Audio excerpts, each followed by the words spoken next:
The Democrats basically talk a good game as far as black people are concerned, but there's very little delivery, and that is obvious. The problem is the Republicans aren't talking any kind of a game. So where do we go? This segment is from the Morning Joe Show, and they're talking about the 2012 autopsy and Republicans' outreach or lack thereof. Eddie, let's talk about this Republican convention so far and how I've been really taken by how they really seem to be reaching out to minorities, not only here in this city, but I'm joking, people, you can laugh. I guess the dryness has come up. So I take it from a man who believes Barack Obama has not sufficiently been concerned with the plight of black Americans. You're probably not overwhelmed by this Republican Party's actually, I'm very pleased. I thought that's why you were tearing up. Right, yeah, exactly. Well, look, I mean, the New York Times reported today of the 2,472 delegates, only 80 are African American. Only 80.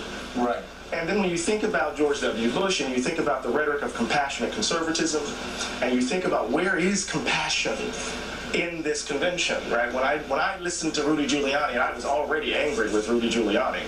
When I listened to Rudy Giuliani and when I heard the language of make America safe again, and the kind of rhetoric that kind of harkened back to Nixon, harkened back to my own beloved South's response to the civil rights movement, because remember, law and order wasn't a response to the riots. Law and order was a response to the protest by Dr. King and others. They were the lawbreakers. And so when you hear that kind of rhetoric and you combine that with Trump's plagiarism, you know, I'm a professor, I had to bring it up. You know, I was thinking, well, she's not quite T.S. Eliot. You know, T.S. Eliot writes in The Sacred Wood, the immature poet imitates, the mature poet steals. Right. I don't think she was striving to be a mature poet. But the whole idea is that there's nothing here in this moment that suggests that the America that they're referring to includes me, includes the women, or the female, includes women. Female species. Right? Or Latinos, 44%. Yeah. Well, and George to W. Bush. Nicole's point, I thought Nicole nailed it when she was talking about, do we want to win? Do we want to alienate everyone? Do we respect voters? Do we want their votes? And I think it's a huge problem, and we aren't seeing any improvement from the Republican Party on this issue. And the 2012 autopsy report. It's unbelievable. What happened to it? You know, I went to a couple of those events, and everybody sat and talked, and even the most conservatives said, well, you know, we need to do more to reach out to Hispanics and people of color. And everybody sat there, and I'm sure, Elise, you probably went to a couple of these things. And you sit here 4 years later, and Michael, still you go, okay, this is about as far away from what everybody was talking about in 2013 as we could possibly get. I don't even want to have the conversation anymore. I hate getting asked the question because it is wholly irrelevant to where we are right now as a party.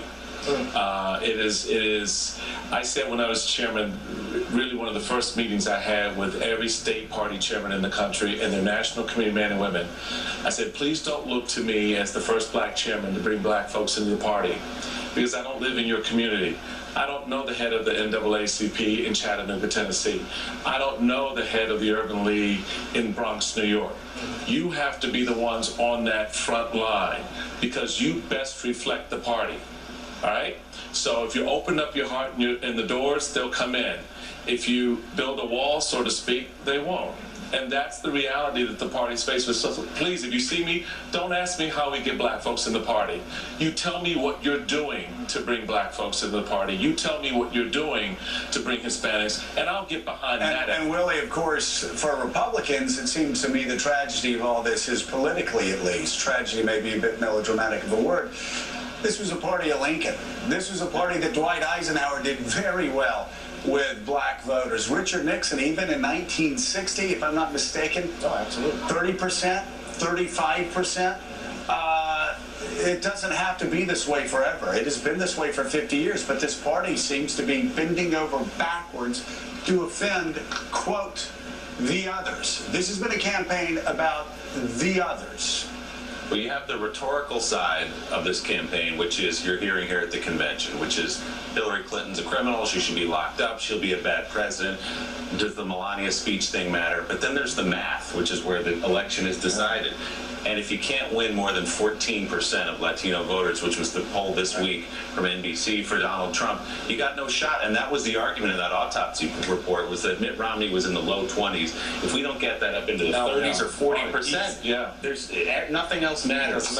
Any final word? Writes itself. You know, the thing is that we're not going to really address this issue of race in this country until we get rid of the bad faith that's at the heart of our conversation. That is to say, we're going to have to examine the beliefs and assumptions that inform how we really think about race. And so you can do all the rebranding, you can talk about all the optics, you can do all of this stuff, but until we get at the heart of it, we will find ourselves right back in this space. Just another generation. So how much grief have you got for saying you're not voting for Hillary Clinton? It's been a rough week. People have been taking me to the altar in church, but not for prayer. Okay. Eddie Glaude Jr. and Michael Steele, thank you very much. Elise, stay with us. I thought that was pretty good and pretty relevant.